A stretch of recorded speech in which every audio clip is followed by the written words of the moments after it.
Hello, everyone.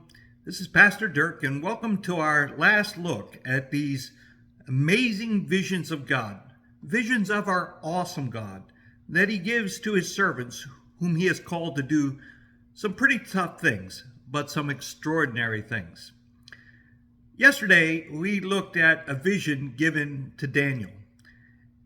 In the middle of complex times, chaotic times, God shows him a vision that's actually a man.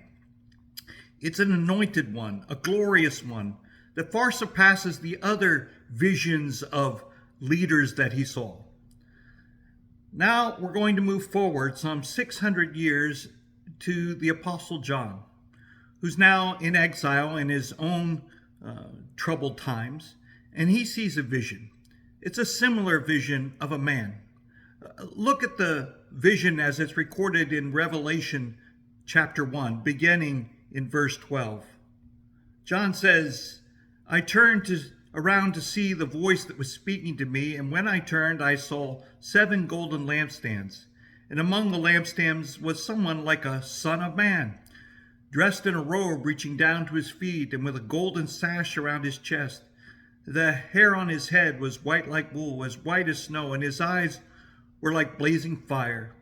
His feet were like bronze glowing in a furnace, and his voice was like the sound of rushing waters. In his right hand he held 7 stars, and coming out of his mouth was a sharp, double-edged sword.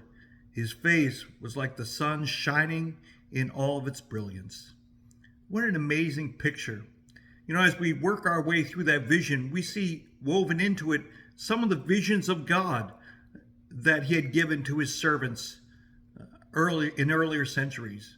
Now John sees these visions kind of woven together like threads in a tapestry, images of God mixed with images of this human being, this man, God and man coming together in this one vision. The Apostle John, he saw the human Jesus. He walked with him. He saw Jesus in the flesh. He saw him as someone who endured the hardship of the body and the injustice of the world and the betrayal of friends and family. John saw all of that, Jesus walking through all of that. He saw glimpses of the glorious Jesus, the healing Jesus, the transfigured Jesus, the resurrected Jesus. He saw glimpses of the glorious Jesus, but now he sees Jesus in an entirely different light. He knew him as a man, but now he sees him as a revealed Son of God. He knew him as a son of man, but now as a son of God. You know, Daniel, when he saw his visions, he hears that this one coming to redeem the world is known by this title as a Son of Man. And Ezekiel, throughout the book, he's called the Son of Man. He is in some senses anticipating the messenger of God, the work of God, the redeeming work of God. He embodies that.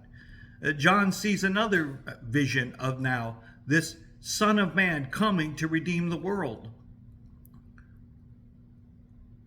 You know, as we go through the chaotic world in which we live, we're all too aware of human limitations, human frailty. We see it all around us, the suffering, the injustice. We feel it in ourselves, our bodies straining against getting older, our inability to see things as clearly as we would like to see them. Sometimes our indecision, our mixed feelings, our lack of vision, we feel all the shortcomings of being human. And sometimes we can get discouraged in all of that, especially when we're called to do this big job that God has called us to do. But God has given us a vision of the glorious Jesus, the resurrected Jesus, the Lord of all creation, Jesus. It's meant to inspire us because that glory, that's the destiny to which we are called. We too will have a resurrected body. We're not going to be God, but we're going to be with the Son of God. Paul puts it this way, now we know in part, but someday we shall see face to face. It's like we're looking through a reflection, an image, a reflection of an image that God is revealing to us. But someday we'll see God in his full glory. We'll see Christ in his full glory. But thankfully, he's given us these visions to inspire us in the meantime. You know, the world around us, as they look at Jesus, they see Maybe they see a Jesus, or at least believe in a human Jesus. Some people think he's myth or legend. Some people think he's a human being, a wonderful teacher alongside other teachers. But see, we who follow God, we see a different vision of Jesus, who's, yes, fully human, but also fully God. We see a glorified Jesus who's calling us to himself.